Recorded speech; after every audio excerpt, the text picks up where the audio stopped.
Hello and welcome to उन्नति IAS. शैक्षिक प्रशासन और प्रबंधन की सीरीज़ में हम एजुकेशनल स्कीम्स और पोर्टल के बारे में देख रहे थे। इससे ये एजुकेशन की पोर्टल्स की सीरीज़ में हमारा थर्ड लेक्चर है और लास्ट लेक्चर है। इससे पहले के दो लेक्चर्स में हमने पहले लेक्चर में एजुकेशन से रिलेटेड पोर्टल्स देखा था, विभिन्न प्रकार के पोर्टल, और दूसरे लेक्चर्स में हमने स्पेशली स्कीम्स को कवर किया था कि जो भी एजुकेशन की फील्ड में स्कीम्स और प्रोग्राम्स लॉन्च किए गए हैं गवर्नमेंट ऑफ इंडिया के द्वारा, वो हमने देखे थे। आज थर्ड लेक्चर में हम एक दो जो बची हुई स्कीम्स रह गई हैं वो देखेंगे और ब्रॉडली नेशनल एजुकेशन पॉलिसी 2020 इसको कवर करेंगे, ब्रॉडली कवर करेंगे पूरा, ताकि इसके लेक्चर के बाद आपको नेशनल एजुकेशन पॉलिसी में कुछ भी पढ़ने के लिए नहीं रह जाएगा, सब कुछ में इस लेक्चर में कवर कर लेंगे। तो शुरू करते हैं फिर आज के अपने फर्स्ट टॉपिक से। पहला स्कीम है हमारी equip education quality upgradation and inclusion programme, शिक्षा गुणवत्ता उन्नयन और समावेशन कार्यक्रम। ये इक्विप मानव संसाधन विकास मंत्रालय के उच्च शिक्षा विभाग द्वारा एक व्यापक कार्यक्रम की कल्पना की गई है जो उच्च शिक्षा में पहुंच, समावेशन, गुणवत्ता, उत्कृष्टता और रोजगार बढ़ाने के सिद्धांतों पर आगे वितरित करने के लिए निर्धारित करता है। फिर इक्विप का उद्देश्य 5 वर्षों के लिए यानी कि 2019 से 24 से तक, यानी इसे 2019 में लॉन्च किया गया था, तब से लेकर 2019 से 24 तक क्षेत्र में रणनीतिक हस्तक्षेपों को लागू करके भारत की उच्च शिक्षा प्रणाली में परिवर्तन की शुरुआत करना है इसका लक्ष्य। भारतीय उच्च शिक्षा के 10 महत्वपूर्ण क्षेत्रों को शामिल करते हुए शिक्षा गुणवत्ता उन्नयन और समावेशी कार्यक्रम इक्विप नामक उच्च शिक्षा पर एक कार्य योजना तैयार करने के लिए 10 विशेषज्ञ समूहों का गठन किया गया है। इसके उद्देश्य इक्विप कार्यक्रम ने 5 वर्ष की अवधि में प्राप्त करने के लिए निम्नलिखित उद्देश्य निर्धारित किए हैं। पहला है उच्च शिक्षा में सकल नामांकन अनुपात GER ग्रोस एनरोलमेंट रेशो को दुगना करना और भारत में उच्च शिक्षा संस्थानों के लिए भौगोलिक और सामाजिक रूप से सभी तक पहुंच को हल करना, यानी कि सभी तक इसका एक्सेस दिलाना, सभी को इसकी पहुंच दिलाना हायर एजुकेशन की। वैश्विक मानकों पर शिक्षा की गुणवत्ता का उन्नयन करना, शीर्ष 1000 वैश्विक विद्यालयों के बीच कम से कम 50 भारतीय संस्थानों की उपस्थिति दर्ज करना, यानी कि जो लिस्ट आती है वर्ल्ड क्लास यूनिवर्सिटीज़ की, आपने देखा होगा एक लिस्ट जारी करती है QS यूनिवर्सिटी लिस्ट, ये एक रैंकिंग है फ्रेमवर्क क्वेकरली सिमोन्स, इसका पूरा नाम है क्वेकरली सिमोन्स, जिसे साइमंड्स भी पढ़ा जाता है कहीं कहीं, क्वेकरली सिमोन इसका सही प्रोनाउंसिएशन है। इस यूनिवर्सिटी की रैंक ये एक NGO ये एक रैंकिंग जारी करता है विभिन्न यूनिवर्सिटी को, उनकी रैंक के हिसाब से रखा जाता है। तो उसमें टॉप की 1000 यूनिवर्सिटीज़ में एटलीस्ट 50 हमारी इंडियन इंस्टीट्यूशंस की उपस्थिति को दर्ज कराना, ये भी इसके एक लक्ष्यों में शामिल है। उच्च शिक्षा में शासन सुधारों का सूत्रपात करना, गुणवत्ता के आश्वासन के रूप में सभी संस्थानों का प्रत्यायन यानी कि एक्रीडिटेशन मान्यता देना, अनुसंधान और नवाचार पारिस्थितिकी तंत्र को बढ़ावा देना। दूसरी है प्रधानमंत्री नवाचार शिक्षण कार्यक्रम ध्रुव, जिसे ध्रुव भी बोलते हैं। प्रधानमंत्री, ये इंग्लिश में भी प्रधानमंत्री ही है, प्राइम मिनिस्टर नहीं है इसमें। प्रधानमंत्री इनोवेटिव लर्निंग प्रोग्राम ध्रुव।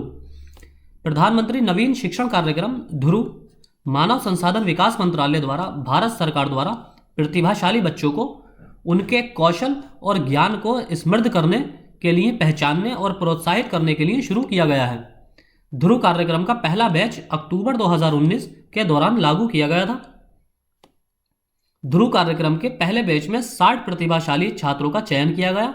आरंभ में 2 क्षेत्रों यानी अर्थात विज्ञान और प्रदर्शन कला परफॉर्मेंस आर्ट्स, यानी कि साइंस और परफॉर्मेंस आर्ट्स को, इन 2 क्षेत्रों को कवर किया गया था। इसमें कुल 60 छात्र थे, प्रत्येक क्षेत्र से 30, यानी कि 30 विज्ञान के क्षेत्र से छात्र लिए गए थे और 30 ही प्रदर्शन कला परफॉर्मेंस आर्ट्स से लिए गए थे। सरकारी और निजी सहित सभी स्कूलों से छात्रों को मोटे तौर पर कक्षा 9 से 12 तक के छात्रों को चुना गया है, यानी कि इसमें क्लास 9 से क्लास 12 तक के छात्रों को इन 2 क्षेत्रों से सबसे, इसके पहले बैच में जब इसे लॉन्च किया गया था अक्टूबर 2019 में, तो इसके पहले बैच से सिर्फ 2 क्षेत्रों से ही बच्चों को चुना गया था। अब हमारी स्टार्ट होती है आज की इंपॉर्टेंट स्कीम, राष्ट्रीय शिक्षा नीति, नेशनल एजुकेशन पॉलिसी।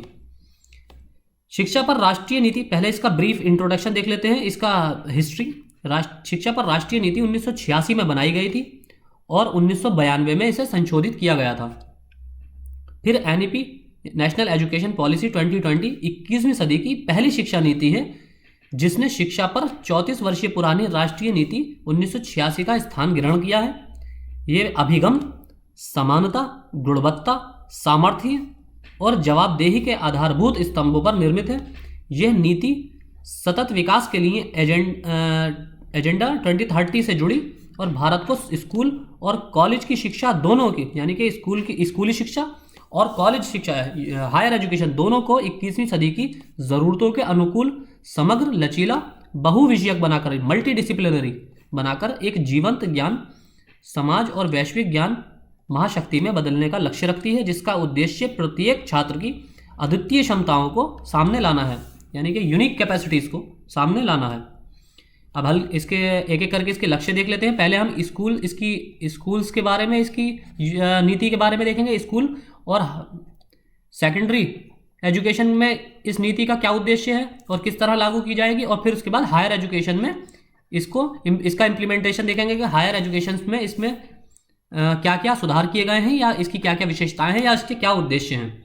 पहले विद्यालय शिक्षा, स्कूली शिक्षा के सभी स्तरों पर सार्वभौमिक पहुंच सुनिश्चित करना है, ये इसका पहला लक्ष्य है, यानी कि स्कूल एजुकेशन को यूनिवर्सल एक्सेस तक पहुंचाना, यानी कि सबको सार्वभौमिक शिक्षा, यानी कि स्कूली शिक्षा के मामले में 100% लिटरेसी रेट इसका लक्ष्य है। एनईपी 2020 पूर्व माध्यमिक से माध्यमिक स्तर तक के, यानी कि प्राइमरी से सेकेंडरी स्तर तक के सभी स्तरों पर स्कूली शिक्षा के लिए सार्वभौमिक पहुंच सुनिश्चित करने पर जोर देता है।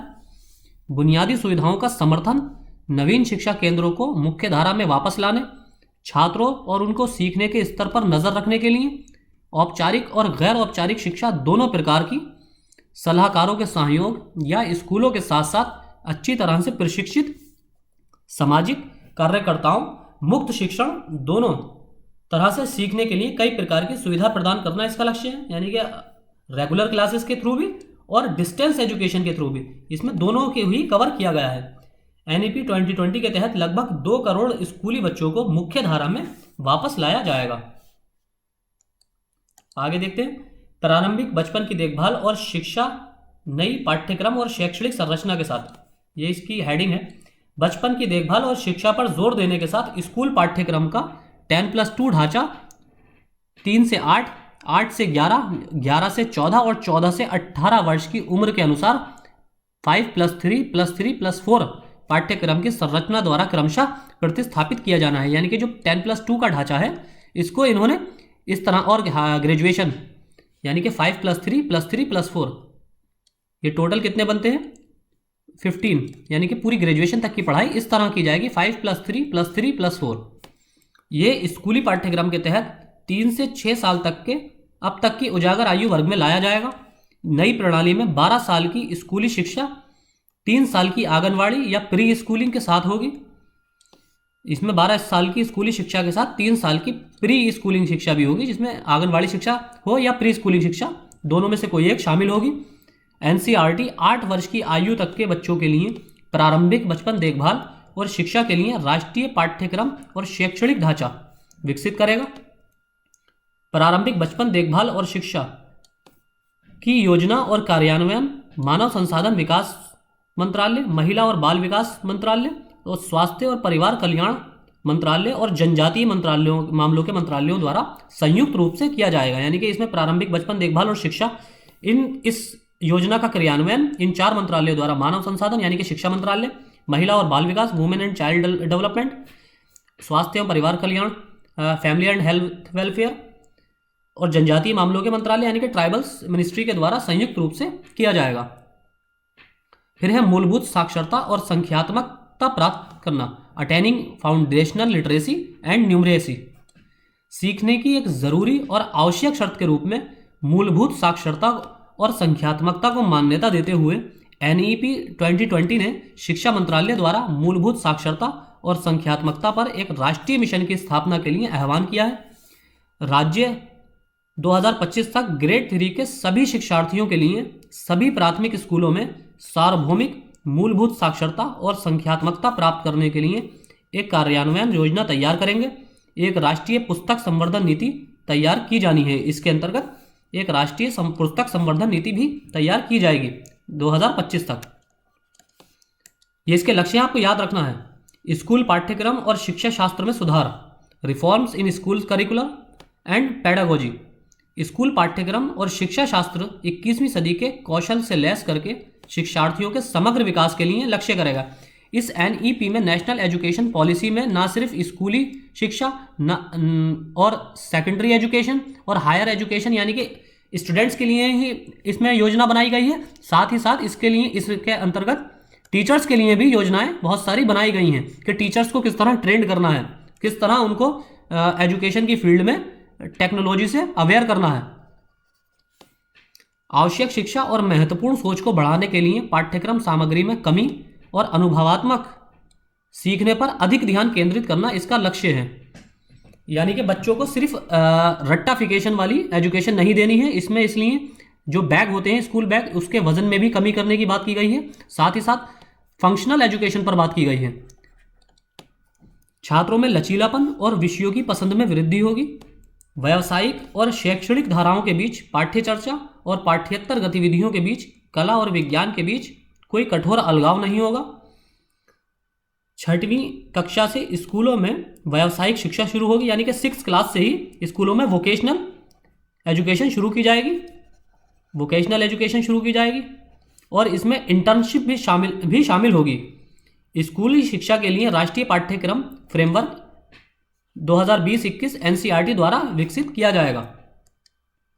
फिर है हमारा बहुभाषावाद और भाषा की शक्ति, जिसपे सबसे ज़्यादा क्रिटिसिज्म किया गया था अपोजिशन के द्वारा और भी बहुत स्पेशली साउथ इंडियन स्टेट्स के द्वारा इसका बहुत ज़्यादा विरोध किया गया था। Multilingualism and the power of language.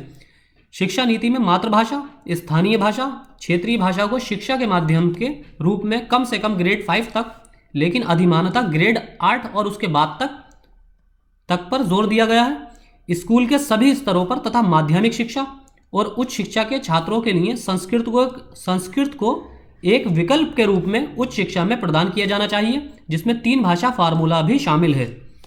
Bharat की अन्य शास्त्रीय भाषाएं और साहित्य भी विकल्प के रूप में उपलब्ध हैं। किसी भी छात्र पर कोई भाषा थोपी नहीं जाएगी, ये बाद में ऐड किया गया था। इसमें कई विदेशी भाषाओं को भी माध्यमिक स्तर पर पेश किया जाएगा। भारतीय sign language, Indian sign language को देश भर में मानकीकृत किया जाएगा और राष्ट्रीय और राज्य पाठ्यक्रम सामग्री विकसित की जाएगी, जिसका उपयोग श्रवण हानि वाले छात्रों द्वारा किया जाएगा। इसके बाद एनईपी 2020 सारांशात्मक मूल्यांकन से नियमित और फॉर्मेटिव मूल्यांकन में बदलाव की परिकल्पना करता है, जो अधिक योग्यता आधारित है, सीखने और विकास को बढ़ावा देता है और उच्च क्रम के कौशल जैसे विश्लेषण, महत्वपूर्ण सोच और वैचारिक स्पष्टता का परीक्षण करता है। सभी छात्र ग्रेड 3, 5 और 8 में स्कूल परीक्षा देंगे, जो कि उपयुक्त प्राधिकारी द्वारा आयोजित की जाएगी, यानी कि किसी एक अथॉरिटी द्वारा आयोजित की जाएगी। वो ग्रेड 10 और 12 यानी कि 10वीं और 12वीं के लिए बोर्ड परीक्षा जारी रखी जाएगी, जैसे कि की जाती रही है, लेकिन लक्ष्य के रूप में समग्र विकास के साथ फिर से इसे डिज़ाइन किया जाएगा। लेकिन इसका जो एम है 10th और 12th की परीक्षाओं का 10वीं और 12वीं की परीक्षाओं के एम को चेंज करते हुए इसको रीडिज़ाइन किया जाएगा। लेकिन बोर्ड परीक्षाएं जैसी होती चली आई हैं उसी तरह बोर्ड परीक्षाएं आगे भी होती रहेंगी।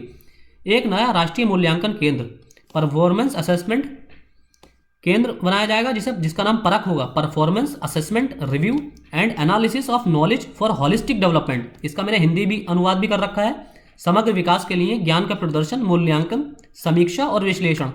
बहुत से एक्रोनिम्स का इंग्लिश में ही पढ़ना ज़्यादा बेहतर है, वरना उनके मीनिंग में काफ़ी हद तक चेंजेस आ जाते हैं।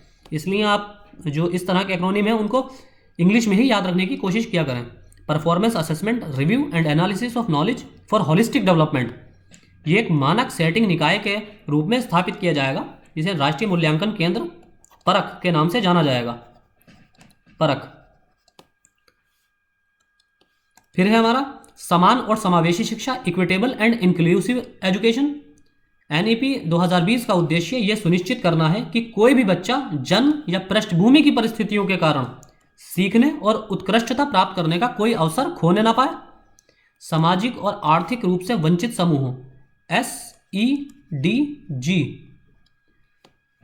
सामाजिक और आर्थिक रूप से वंचित समूहों पर विशेष जोर दिया जाएगा, जिसमें लिंग, सामाजिक, सांस्कृतिक और भौगोलिक पहचान और विकलांगता शामिल है।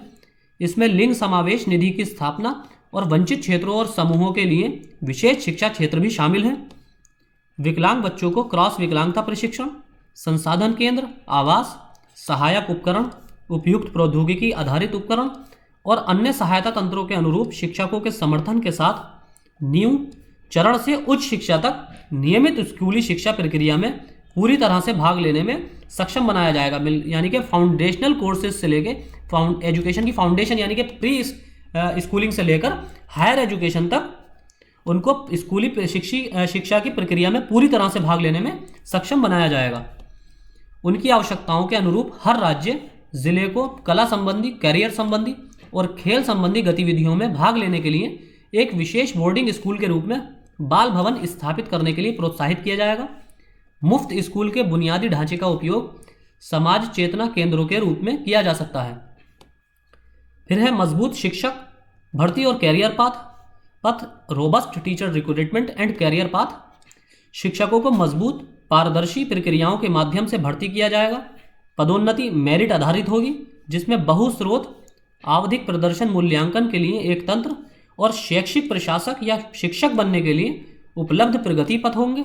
शिक्षकों के लिए एक सामान्य राष्ट्रीय व्यावसायिक शिक्षक मानक NPST, NCERT, SCRT, ERT, state council of education research and training शिक्षकों और विशेषज्ञ संगठनों के साथ 2022 तक राष्ट्रीय अध्यापक शिक्षा परिषद द्वारा विकसित किया जाएगा। यानी कि राष्ट्रीय व्यावसायिक शिक्षक मानक इसे कब विकसित किया जाएगा? 2022 तक। स्कूल शिक्षा के लिए मानक स्थापना और प्रत्यायन, standard setting and accreditation for school education, प्रत्यायन यानी कि इनको मान्यता देना। NEP 2020 में नीति निर्माण, विनियमन, रेगुलेशन, संचालन और शैक्षणिक मामलों के लिए स्पष्ट अलग प्रणाली की परिकल्पना की गई है। राज्य या संघ राज्य क्षेत्र या स्वतंत्र राज्य स्कूल मानक प्राधिकरण स्थापित करेंगे। स्कूल मानक प्राधिकरण द्वारा निर्धारित सभी बुनियादी विनियामक सूचनाओं का पारदर्शी, सार्वजनिक, प्रकटीकरण, सार्वजनिक निगरानी और जवाबदेही के लिए बड़े पैमाने पर उपयोग किया जाएगा।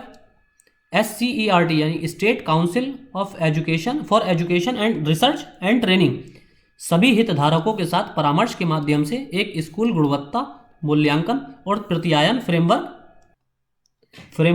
विकसित करेगा। ये school quality assessment accreditation framework विकसित किया जाएगा SCERT द्वारा। फिर उच्च शिक्षा, अब यहाँ से ये स्लाइड्स हमारे लिए और ज़्यादा इंपॉर्टेंट है। हायर एजुकेशन 2035 तक GER ग्रोस एनरोलमेंट रेशो सकल नामांकन अनुपात को 50% तक बढ़ाना। सकल नामांकन अनुपात इसको 50% तक बढ़ाना इसका लक्ष्य है 2035 तक हायर एजुकेशन में। NEP 2020 का लक्ष्य उच्च शिक्षा में सकल नामांकन अनुपात को बढ़ाना है, जिसमें व्यावसायिक शिक्षा को 26.3% 2018 में, आप लेटेस्ट डाटा चेक कर लीजिए एक बार, ये 2018 में डेटा 26.3% था। 2035 तक इसे 50% तक बढ़ाना है, यानी कि व्यावसायिक शिक्षा में, प्रोफेशनल एजुकेशन में। उच्च शिक्षा संस्थानों में 3.5 करोड़ नई सीटें जोड़ी जाएंगी। समग्र बहुविषयक शिक्षा, हॉलिस्टिक मल्टीडिसिप्लिनरी एजुकेशन, इस नीति में लचीले पाठ्यक्रम के साथ व्यापक आधारित बहुविषयक समग्र स्नातक शिक्षा की परिकल्पना, विषयों का रचनात्मक संयोजन, व्यावसायिक शिक्षा का एकीकरण और उचित प्रमाणीकरण के साथ नए निकास बिंदु शामिल है, यानी कि एग्जिट सिस्टम भी इसमें शामिल है। इस अवधि के भीतर कई निकास विकल्प और उपयुक्त प्रमाणीकरण के साथ UG शिक्षा 3 या 4 साल की हो सकती है, यानी कि इसमें एग्जिट सिस्टम भी होगा। जैसे आपने देखा होगा बहुत से बच्चे अपनी ग्रेजुएशन हायर स्टडीज़ को बीच में ही ड्रॉप कर देते हैं, जैसे फर्स्ट ईयर करके ड्रॉप कर दें या सेकंड ईयर करके। इसी तरह इंजीनियरिंग या अदर प्रोफेशनल कोर्स में भी बहुत से बच्चे किसी भी पर्सनल रीजंस की वजह से बीच में ही ड्रॉप कर देते हैं, तो उनका वो ड्रॉप किए हुए ईयर भी बेकार नहीं जाएंगे अभी तक, जैसे कि बेकार हो जाते हैं। जैसे आपने ग्रेजुएशन कर रहे हैं, सिंपली ग्रेजुएशन कर रहे हैं, आप बीए कर रहे हैं, तो आप पहला या दूसरा साल करके छोड़ देते हैं, तो आपके ये 2 साल तो खराब हो गए। लेकिन अब नेशनल एजुकेशन पॉलिसी में इस तरह का आपको नुकसान नहीं होगा। इसमें 1 वर्ष के बाद के लिए, यदि आपने 1 वर्ष पूरा कर लिया है अपनी ग्रेजुएशन का, तो आपको एक सर्टिफिकेट प्रदान किया जाएगा, जो जिसकी 1 साल की वैलिडिटी होगी। 1 साल के सर्टिफिकेट की 1 साल वाली वैलिडिटी होगी। अगर 2 साल कंप्लीट कर दिए हैं तो आपको एक एडवांस डिप्लोमा होल्डर माना जाएगा, कंसिडर किया जाएगा एडवांस डिप्लोमा होल्डर। अगर 3 साल के बाद स्नातक डिग्री मिली, डिग्री 3 साल की है, तो आप 3 साल बाद स्नातक हो ही जाएंगे। और अगर डिग्री 4 साल की है तो 4 साल के बाद डिग्री में अनुसंधान का प्रमाण पत्र प्रदान किया जाएगा, यानी कि रिसर्च फेलोशिप आपको डिग्री में दी जाएगी। फिर राष्ट्रीय अनुसंधान फाउंडेशन एक मजबूत अनुसंधान संस्कृति को बढ़ावा देने और उच्च शिक्षा के लिए अनुसंधान क्षमता के निर्माण के लिए एक शीर्ष निकाय के रूप में स्थापित किया जाएगा। फिर हमारा विनियमन रेगुलेशन, इसका रेगुलेशन किस तरह होगा हायर एजुकेशन का।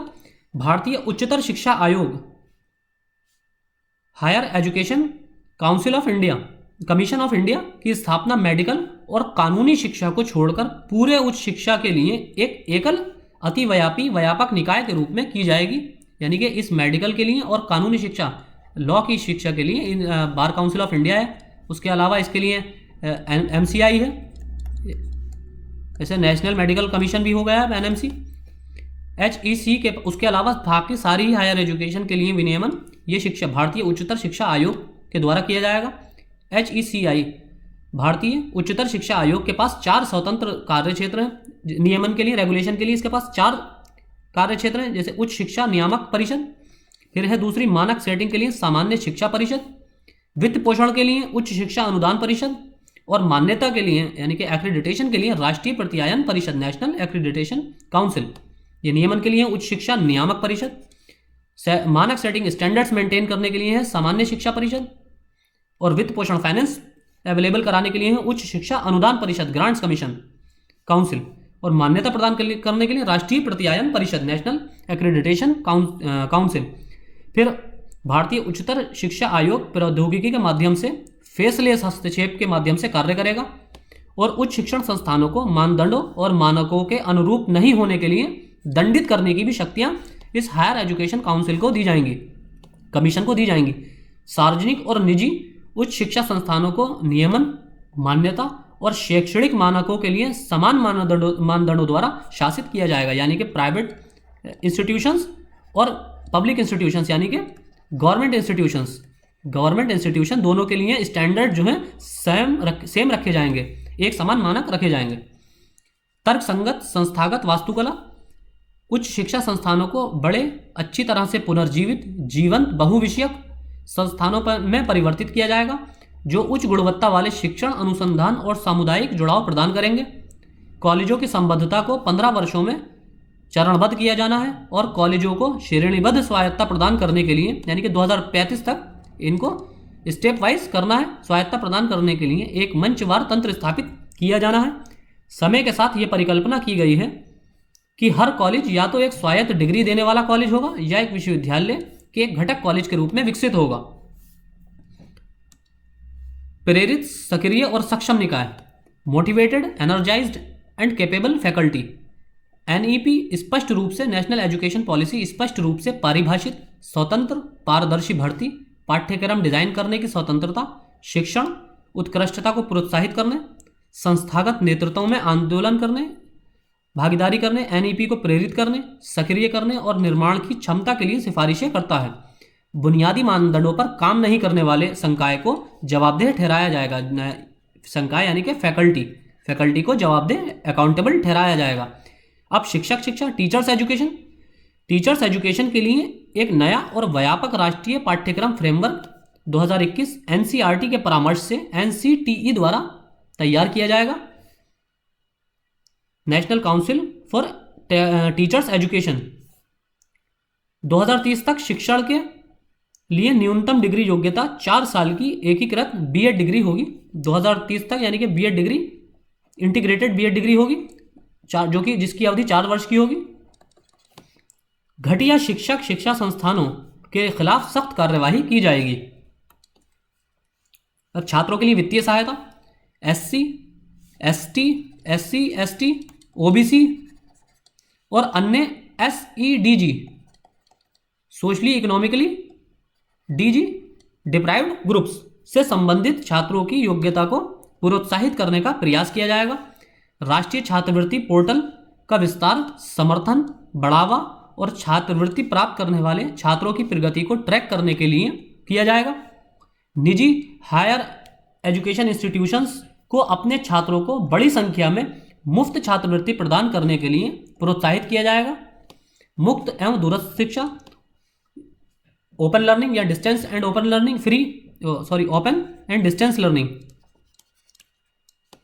GER सकल नामांकन अनुपात को बढ़ाने में महत्वपूर्ण भूमिका निभाने के लिए इसका विस्तार किया जाएगा। ऑनलाइन पाठ्यक्रम और डिजिटल रिपोजिटरी अनुसंधान के लिए धन, बेहतर छात्र सेवाएं, MOOC मूक्स की क्रेडिट आधारित मान्यता, इसके बारे में हमने पिछले लेक्चर्स में ICT वाले में चर्चा की थी, जैसे उपायों को सुनिश्चित करने के लिए लिया जाएगा ताकि ये उच्चतम गुणवत्ता वाले कक्षा कार्यक्रमों के बराबर हों। फिर है हमारा भारतीय भाषाओं का प्रचार। सभी भारतीय भाषाओं के संरक्षण, समृद्धि और जीवंतता सुनिश्चित करने के लिए नेशनल एजुकेशन पॉलिसी में हायर एजुकेशन इंस्टीट्यूशन में संस्कृत और सभी भाषा विभागों के पाली, फारसी और प्राकृत सुदृढ़ीकरण के लिए एक भारतीय अनुवाद और व्याख्या संस्थान, राष्ट्रीय संस्थान स्थापित करने की सिफारिश करता है और अधिक हायर एजुकेशन इंस्टीट्यूशन कार्यक्रमों में शिक्षा के माध्यम के रूप में मातृभाषा, स्थानीय भाषा उपयोग करता है।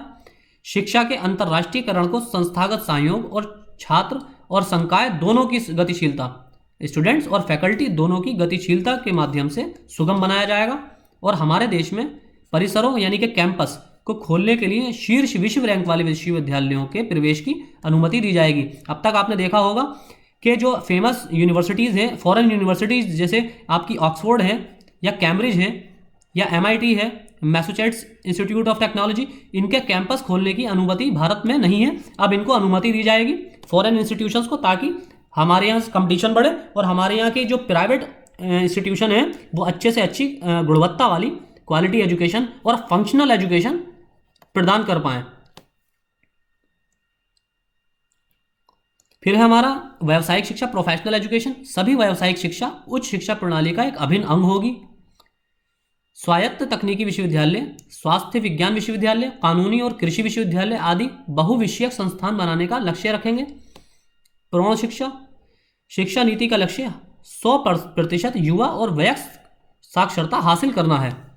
शिक्षा का वित्त पोषण, केंद्र और राज्य शिक्षा क्षेत्र में सार्वजनिक निवेश को बढ़ाने के लिए जल्द से जल्द GDP के 6% तक पहुंचने के लिए मिलकर काम करेंगे। ये क्वेश्चन आपसे पूछा जा सकता है ऑब्जेक्टिव में इस बार कि हायर एजुकेशन शिक्षा नेशनल एजुकेशन पॉलिसी के अनुसार बजट का कितना प्रतिशत का एजुकेशन की फील्ड में खर्च करने का लक्ष्य रखा गया है, तो आपको बताना है 6%। NEP 2020 के परिणाम, outcomes of the NEP national education policy 2020 2030 तक SDG 4 के या ये है सस्टेनेबल डेवलपमेंट गोल, सतत विकास लक्ष्य। ये आप में से बहुत से सिविल सर्विसेज की तैयारी करने वाले बच्चों ने सुना होगा इसके बारे में। SDG सस्टेनेबल डेवलपमेंट गोल, जिनका लक्ष्य 2015 से 2030 तक हर देश को जो कि UN का मेंबर है उसको हासिल करना है ये लक्ष्य। तो उसका गोल नंबर 4 एजुकेशन से रिलेटेड है। ये SDG 4 एजुकेशन से रिलेटेड है। इसके साथ संरेखित करके ECCE से माध्यमिक शिक्षा का सार्वभौमिकरण करना, 2025 तक राष्ट्रीय मिशन के माध्यम से मूलभूत शिक्षा और संख्यात्मक कौशल को बनाए रखना, 2030 तक प्री, इसलिए सारे टारगेट मोस्टली 2030 तक ही लिए गए हैं SDG के गोल 4 के अकॉर्डिंग। 2030 तक प्री स्कूल से माध्यमिक स्तर तक 100% GER सकल ग्रोस एनरोलमेंट रेशियो, सकल नामांकन अनुपात का लक्ष्य प्राप्त करना, प्री स्कूल से माध्यमिक स्कूल तक यानी कि प्री स्कूल से सेकेंडरी लेवल तक जो लिटरेसी रेट है वो GER है वो 100% प्राप्त करना इसका लक्ष्य है। 2 करोड़ स्कूली बच्चों को वापस लाना, 2023 तक मूल्यांकन सुधार के लिए तैयार किए जाने वाले शिक्षक, 2030 तक सभी समावेशी और न्याय संगत शिक्षा प्रणाली, मुख्य अवधारणाओं और ज्ञान के अनुप्रयोग का परीक्षण करने के लिए बोर्ड परीक्षाएं, हर बच्चा कम से कम एक कौशल सीखकर स्कूल से बाहर निकले, ये भी नीति का उद्देश्य है कि हर बच्चा जो स्कूल शिक्षा कंप्लीट करके बाहर आए, स्कूल से निकले, तो उसके पास कम से कम एक वोकेशनल स्किल कंपलसरी होनी चाहिए। ये गांधी जी के विचारों से लिया गया है ये लक्ष्य। सार्वजनिक और निजी स्कूलों में सीखने के सामान्य मानक, यानी कि गवर्नमेंट स्कूल्स या गवर्नमेंट इंस्टीट्यूशंस और प्राइवेट इंस्टीट्यूशंस, इन दोनों में सीखने के लिए जो लर्निंग के स्टैंडर्ड्स हैं और रूल्स हैं वो दोनों में समान होंगे, एक समान होंगे। यानी ऐसा नहीं होगा कि गवर्नमेंट में अलग और प्राइवेट इंस्टीट्यूशंस में अलग, एक समान मानक तय किए जाएंगे। तो आज ये हमारा लेक्चर कंप्लीट हो गया और लगभग मैंने जहाँ तक मुझसे हो सकता था मैंने अपनी तरफ से पूरी कोशिश की है आपके सारे लेक्चर्स, सारी स्कीम्स और पोर्टल इंपॉर्टेंट कवर करने की। वैसे तो बहुत हैं, आप एक महीने भी पढ़ते रहेंगे तो ये पोर्टल कवर नहीं होंगे, तो जो इंपॉर्टेंट है वो मैंने कवर किए हैं। स्पेशली मैंने नेशनल एजुकेशन पॉलिसी को ब्रॉडली कवर किया है। तो all the very best for your exam. तो आज के लेक्चर में बस इतना ही। Thank you.